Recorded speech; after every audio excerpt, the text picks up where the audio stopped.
పాఠశాలల్లో చేర్పించేందుకు తల్లిదండ్రులు ఇంటర్వ్యూస్కి వెళ్లాల్సిందేనా? అసలు విధానానికి చట్టబద్ధత ఉందా? ఇంటర్వ్యూలతో పాటు పిల్లల్ని కూడా కలిపి ఎంట్రన్స్ ఎగ్జామ్స్ నిర్వహిస్తే మానసికంగా ఇబ్బందులు ఉంటాయా? కేంద్ర మంత్రి స్మృతి ఇరానీ కామెంట్స్తో ఈ విషయంపై పేరెంట్స్లో చర్చ జరుగుతోంది.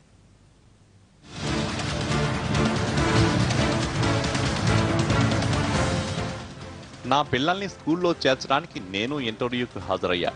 ఇందులో తప్పు పట్టడానికి ఏం లేదు. సాక్షాత్తు కేంద్ర మంత్రి స్మృతి ఇరానీ చేసిన ఈ వ్యాఖ్యలు కార్పొరేట్ స్కూళ్లలో అడ్మిషన్ల తతంగాన్ని మరోసారి తెరపైకి తెచ్చాయి. విద్యార్థుల్ని జాయిన్ చేసుకునేందుకు పాఠశాలలు పెట్టే టెస్టులపై చర్చకు దారితీశాయి. కార్పొరేట్ స్కూళ్లు పిల్లల్ని పాఠశాలల్లో చేర్చుకునేందుకు గతంలో వారి తల్లిదండ్రుల్ని ఇంటర్వ్యూ చేసేవి. అయితే పేరెంట్స్ నుంచి వ్యతిరేకత రావడంతో దీనిపై నిషేధం విధించారు. విద్యార్థులతో పాటు తల్లిదండ్రులకు ఇంటర్వ్యూ నిర్వహిస్తే వాళ్లు మానసికంగా డిస్టర్బ్ అయ్యే అవకాశం ఉందన్నారు విద్యాశాఖ అధికారులు. తెలుగు రాష్ట్రాల్లో ఇలాంటివి ఎక్కడా అమల్లో లేవని స్పష్టం చేశారు. కేంద్ర మంత్రి వ్యాఖ్యలతో పిల్లలు వారి తల్లిదండ్రుల్లో అభద్రతాభావం ఏర్పడుతుందన్నారు.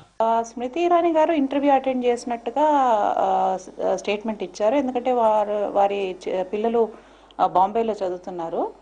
ఆమె ఇప్పుడు రాజకీయ పరంగా ఢిల్లీలో ఉండడం జరుగుతుంది కాబట్టి అక్కడ నుంచి ఢిల్లీకి షిఫ్ట్ చేసినప్పుడు అంటే ఆమె అనుకుంటున్నారు నేను సామాన్య ప్రజల్లోనే కలిసిపోయి ఒక సామాన్య మనిషిలాగా నేను ఇంటర్వ్యూ ఇచ్చాను అని చెప్తున్నారు.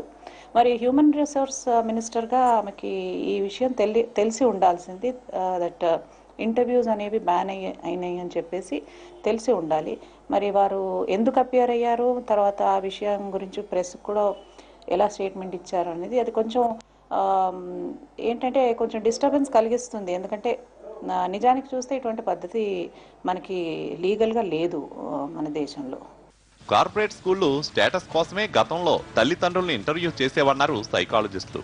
తల్లిదండ్రుల ఆలోచనలతో పాటు పిల్లల అకాడమిక్ స్టేటస్ తెలుసుకోవడానికి ప్రయత్నించేవన్నారు. అయితే ఈ పద్ధతి ఇప్పుడు ఎవరు అమలు చేయట్లేదన్నారు. పేరెంట్స్కి పిల్లల ఫ్యూచర్ పట్ల ఉన్న ఎక్స్పెక్టేషన్స్ ఏంటి, ఒక 10 years తర్వాత పిల్లల్ని ఏ లెవెల్లో చూడాలనుకుంటున్నారు, వీళ్ళ ఎక్స్పెక్టేషన్ ఎలా ఉంది, ఆ ఎక్స్పెక్టేషన్ మీట్ అవ్వడానికి స్కూల్ నుంచి ఏ రకమైన హెల్ప్ ఎక్స్పెక్ట్ చేస్తున్నారు పేరెంట్స్. ఇది పేరెంట్స్తో మాట్లాడకపోతే స్కూల్ వాళ్ళకి తెలీదు. తర్వాత రోజుల లోపల పిల్లలు, పేరెంట్స్, స్కూలు అందరూ కన్ఫ్యూజన్లోకి వెళ్ళిపోయే అవకాశం ఉంది. అందుకే అడ్మిషన్ టైం లోపల ఈ పేరెంటల్ ఇంటర్వ్యూ అన్నది పెట్టడము అన్నది నిజానికి పద్ధతిగా మొదలైంది. కానీ పిల్లలు పెద్దవాళ్ళు అయ్యి ఉన్నప్పుడు ఒక స్టేజ్కి వచ్చిన తర్వాత, ఇప్పుడు మీరు రెఫర్ చేసిన స్మృతి ఇరానీ కేసు లోపల ఆవిడ చిల్డ్రన్ కొంచెం పెద్ద పిల్లలు.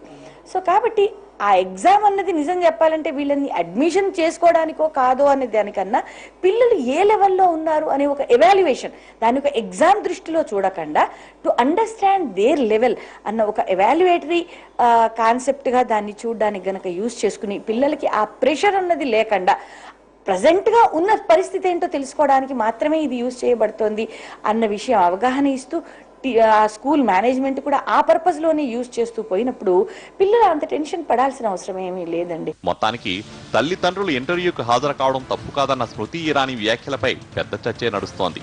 దీన్ని ఆసరాగా తీసుకుని కార్పొరేట్ స్కూల్స్ లో ఈ విధానం పెడితే ఎవరు బాధ్యులని ప్రశ్నిస్తున్నారు పలువురు తల్లిదండ్రులు.